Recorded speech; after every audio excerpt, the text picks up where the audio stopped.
Now at 10, Memorial Day weekend marks the unofficial start of summer and the summer travel season. But outrageous gas prices are putting a damper on people's plans and a dent in their bank accounts. Thanks for joining us for the Fox 61 News at 10. I'm Brent Harden. Tonight, experts say this could be one of the most expensive summers at the pump in years. Fox 61's Priscilla Meza talked to drivers from all over. And she is live now in Madison. Priscilla, what are people saying tonight? Well, here at the Service Plaza, it's a steady stream of drivers filling up, but many say they're watching the numbers climb higher every week. And now experts say this may just be the beginning. It's definitely a struggle. It's almost $5 a gallon now, and I drive an SUV. So $30 is barely giving me half a tank nowadays. For drivers like Jarvis Johnson, who travels for work, high gas prices aren't just an annoyance, they're a daily burden. So I have to travel bi-weekly for work, so I'm always on the road. And he's not alone. Definitely seeing an increase and negatively influencing my bank account. While Gas Buddy warns this summer could be one of the most expensive at the pump in years, driven by global supply issues, Chris Herb says that's an understatement. We just don't have enough oil to make enough gasoline to meet everyone's demand. So I think that we will surpass the all-time high of those 490s that we saw in 2022. Herb says what started as fear of supply disruptions is now becoming reality. What's happening now is that physical supply disruptions are starting to prop up in different parts of the world. And the longer this goes on, they're moving towards the United States. So that's why you see prices starting to really surge. With conflict impacting global oil flow and demand rising heading into summer, he warns prices could climb even higher. When you don't have enough supply to meet demand, prices will go so high it will stop people from driving. That's called demand destruction, and we are heading in that direction quickly. For some drivers, that's already happening. In the past, like during summertime, I can drive from New York to Maine, but now I won't. Others are cutting back where they can. I try not to drive if I don't need it, and so I'm walking a lot more these days, getting my steps in. Herb says the impact won't stop at the pump.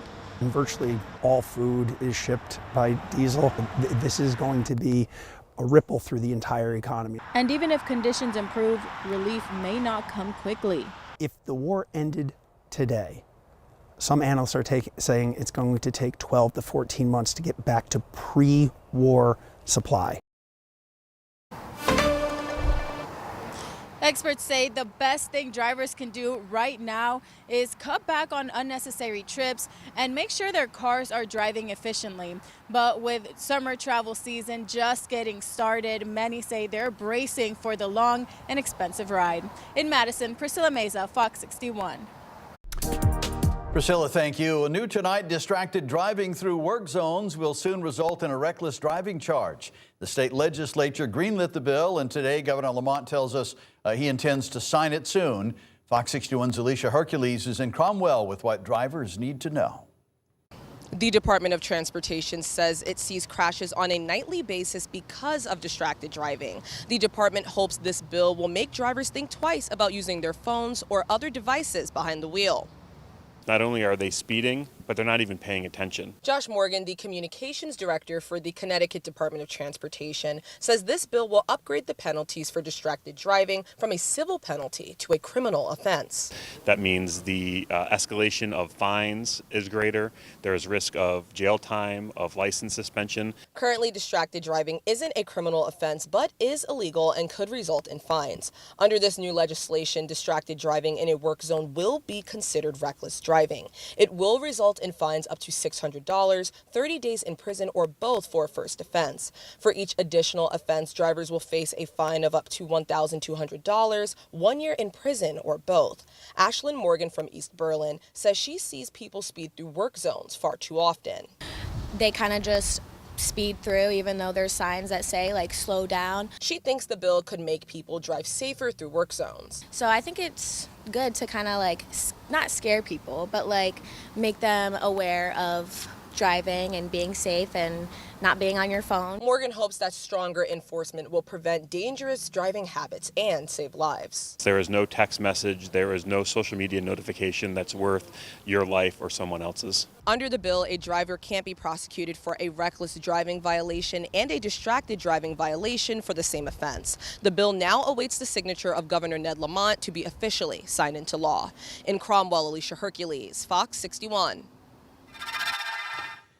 Well, a road is closed tonight in Thomaston as crews continue repairs on a 42-inch water line that broke earlier this week. And while the water line is in Thomaston, it still impacts customers over in Waterbury. And Waterbury officials have said customers can experience discoloration and a drop in water pressure. Now, when Fox 61 went there today, most people we talked to said they didn't have any issues with water or water pressure yet, but one person said the detour around the mess can be a big headache. It's getting a little frustrating because it's happened twice in the last few weeks and we don't really get any notice of it, so then we have to detour around. Well, the repairs could keep that road closed for nearly a week. Well, it felt like Mother Nature turned on the air conditioner for us today after the last 4 days. Tomorrow is brighter, not as cool, maybe like 5 degrees warmer than it was today. But we've got rain that we are awaiting heading into this upcoming weekend. We've got a few chances for rain as we head into the Memorial Day holiday weekend. It's not all going to be a washout, but we're going to do our best to kind of time it out for you in just a moment. Temperatures are going to be dropping back into the 40s as we head towards daybreak tomorrow. Tomorrow we'll see a mix of sun and clouds. We start in the 40s, so again, a nice refreshing beginning to the day, and high temperatures will be between 65 to right around 70 degrees. We also stay dry. Then heading into Saturday, there will be a rising chance for rain. That rain starts first in Fairfield County and then slowly works northeast as the day progresses. So it's going to be wetter in southwestern Connecticut, and you might not see a single drop of rain in northeastern Connecticut until Saturday night. So it really just depends on where you live. But look at these temperatures. Highs will be in the 50s Saturday and Sunday looks like the wettest of the 3-day weekend. We'll get a closer look at all of this. Your full forecast is coming up. Brent. Hi, Rachel, thanks. A former Bethany Town employee charged with sexually assaulting several children at an after-school program has pleaded guilty now. Anthony Mastrangelo was arrested in 2024, 2 years after the sexual assault allegations first surfaced. After his arrest, parents told Fox 61 they were never told about the allegations. An investigative report later found former First Selectman Paula Cofrancesco knew what Mastrangelo was accused of and kept Mastrangelo employed part-time. Mastrangelo is scheduled to be sentenced on August 11th. Several families are staying somewhere else tonight after an early morning fire damaged the multifamily home they were living in. Fox 61's Glenn Kittle has more from Hartford.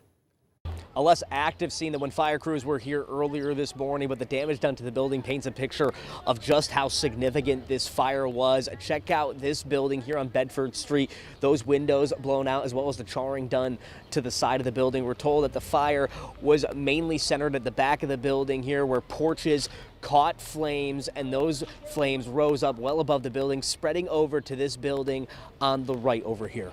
Check out this video from someone who lives inside of the building that shows just how significant these flames were. We're told that crews were mainly centering their attack at the back of this building, where you can see a lot of those flames. Eventually, it spread to the 3rd floor of the building to the right. We are told that some people in that building will also have to find a new place to stay as well. We spoke to Romario, who lives inside one of the buildings. He tells us what he saw. I didn't go back to sleep till like 2:30, and I woke up and I seen all the fire, at my window. I seen it all blazing, and I woke my family up and I told everybody to get out. And then I came downstairs and I looked behind me and I see fire all over my building and the next building, and it was just scary. Everybody was running, everybody was looking back, saying what is going on and stuff. Really couldn't believe what was happening. I just really want to know how this fire started. As for the next steps for the folks that live inside this building, we're told they're working with the Red Cross and other organizations to find a place to stay in the meantime while they find a permanent residence. Meanwhile, fire investigators will be looking into the cause of this Bedford Street fire. In Hartford, Glenn Kittle, Fox 61. With prom and graduation season underway, police are reminding students and parents to make safety a priority during the celebrations. Fox 61's Jamel Johnson is in Canton with more on the message officers there are sharing and the steps being taken to help keep teens safe. As a part of an annual safety campaign, Canton police are doing everything in their power to prevent underage drinking. Even if the party is at home, police want parents to know what their rights are and what they should be doing to keep everything legal. We've had some incidents here in Canton where we've had a lot of underage drinking, and we're just trying to prevent that. Officer Jonathan Phelps says over the years, the Canton Police Department sees its fair share of parties. There's a lot of repercussions to this, and the last thing we want to see is anyone get hurt. So we want everyone to have fun, but just do it the right way. The department says some parents may even be tempted to host parties with alcohol, thinking they can control the situation better versus their child doing it away from home. Officer Phelps reminds everyone this is still illegal and carries a misdemeanor. Giving their kid alcohol, their kid's giving it to a friend, and then there's repercussions for that. People kind of think of it as not that crazy because they're going off to college shortly, but it is important to teach your kids that this is breaking the law. We spoke to people in the area about the dangers of underage drinking. Braden Savino graduated from Canton High School just last year. I think underage drinking could be pretty dangerous, and especially this time of year with all the parties and summer coming up. You know, going to parties, everyone's driving, you go to leave and get in the wrong person's car, and so much can happen. Savino believes there are better ways to celebrate prom and graduation. When I was in high school, definitely went to a few parties where there was underage drinking and whatnot, but if I could tell any high schoolers now if they're doing the same thing, there's definitely better options out there than, you know, so much can happen. Canton police say if parents are hosting a graduation or prom party, they need to be present and making sure they're paying attention to everything that's going on, including monitoring all guests, monitoring for signs of alcohol and drug use, and cutting the fun short if needed. In Canton, Jamel Johnson, Fox 61. NASCAR and its fans are mourning the loss of champion driver Kyle Busch tonight. In a joint statement, Busch's family, Richard Childress Racing, and NASCAR called his death sudden and tragic. Earlier today, the family announced that Busch had been hospitalized with a severe illness and would miss this weekend's race at Charlotte Motor Speedway. The statement described Busch as a once-in-a-generation talent who is fierce, passionate, and deeply committed to the sport and its fans. Kyle Busch was 41 years old.